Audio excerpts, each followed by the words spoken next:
할렐루야. 오늘도 귀하고 복된 날이 되시기를 주의 이름으로 축원을 드립니다. 잠언 19장 29절 말씀 함께 봅니다. 심판은 거만한 자를 위하여 예비된 것이요 채찍은 어리석은 자의 등을 위하여 예비된 것이니라. 아멘. 우리가 창세기부터 신명기까지 말씀을 모세오경이다 이렇게 부릅니다. 창세기에 하나님의 창조 그리고 인간의 타락이 나오죠. 타락한 인간이 어떻게 하면 전능하신 하나님, 거룩하신 하나님과 함께 동행하고 살 수 있을까? 그래서 타락한 인간들이 하나님과 함께 살 수 있는 법을 제시해 주신 말씀이 출애굽기에 나오는 시내산 언약입니다. 민수기는 하나님께서 주신 율법을 가지고 살아가는 사람들의 이야기이고, 신명기는 그 말씀을 얼마나 잘 지키며 살았는가, 말씀을 잘 지키면 복을 받는다, 이렇게 하나님께서 주신 율법을 재해석해주고 언약을 재확인시켜주는 말씀이 신명기 말씀입니다. 하나님의 말씀을 지키며 산 사람들은 정말 신명기의 말씀처럼 복을 받았는가? 하나님의 말씀을 가지고 산 사람들의 이야기가 적혀있는 곳이 역사서입니다. 그런데 말씀을 가지고 인생을 끝까지 믿음으로 살지 못한 사람들도 있지 않겠어요? 하나님을 버리고 우상을 숭배한 사람도 있고 세상으로 가버린 사람들도 있습니다. 그들에게 다시 여호와께로 돌아갑시다, 여호와께로 돌아오라, 하나님께서 그렇게 부르시는 말씀이 바로 예언서 말씀입니다. 그럼 시가서는 무엇이겠습니까? 하나님께서 베풀어 주신 은혜가 있죠. 그 은혜에 대한 사람들의 반응이 바로 시가서입니다. 우리가 계속 살펴보고 있는 이 잠언과 같은 말씀은 지혜문학이라고 부릅니다. 그럼 지혜문학은 어떤 것인가? 하나님께서 주신 말씀을 가지고 오늘을 살아가는 사람들의 반응입니다. 말씀을 가지고 오늘을 살아가는 사람들이 창조주 하나님, 우리의 지혜의 근원이 되시는 하나님께 드리는 반응, 바로 그것이 지혜문학이겠죠. 왜 하나님께서 우리들에게 이런 어려운 시대에 잠언의 말씀을 묵상하며 살게 하시겠습니까?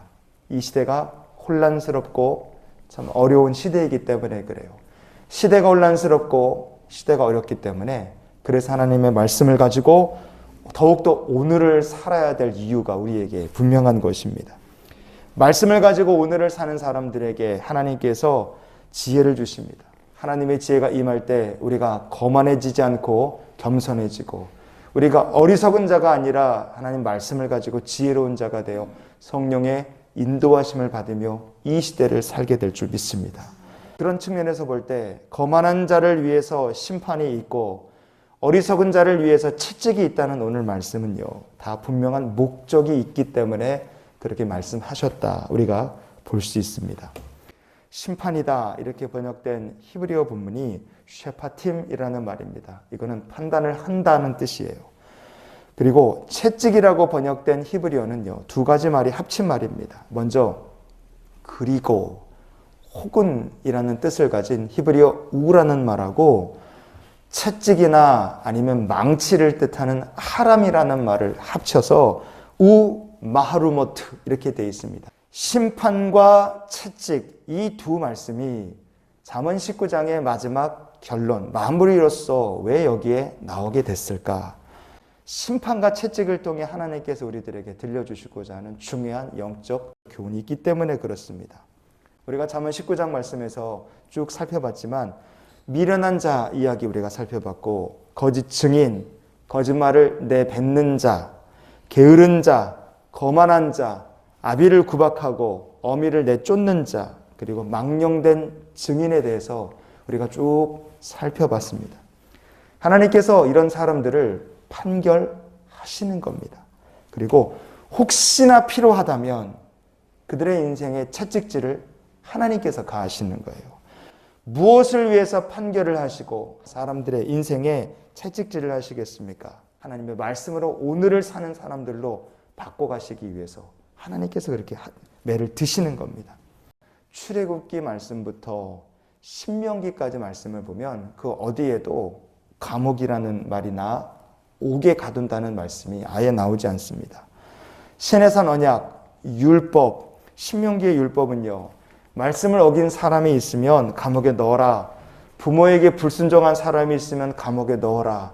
안식일을 어긴 사람이 있으면 감옥에 넣어라.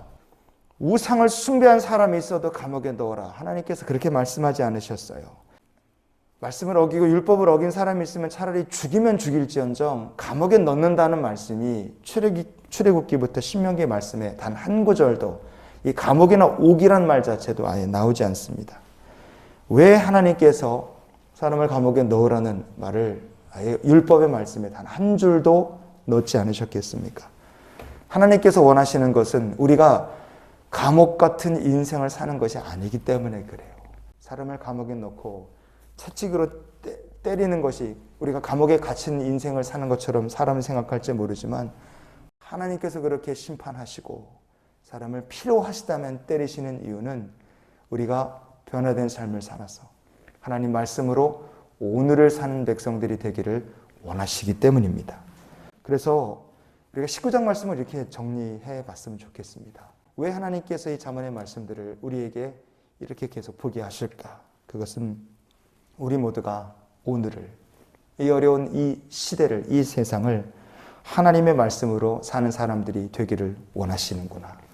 하나님께서 우리들에게 원하시는 것이 무엇인지 분명하게 알았다면 오늘 우리가 이런 기도로 이 한 달의 삶을 살기 원합니다. 하나님, 오늘도 하나님의 말씀으로 이 하루를 살고 이 세상을 살게 하여 주시옵소서. 말씀으로 세상을 사는 사람은 하나님의 인도하심을 받고 복을 받게 될 줄 믿습니다. 오늘도 주님 앞에 주님께서 원하시는 삶을 사는 우리 모두가 될 수 있기를 예수님의 이름으로 축원을 드립니다.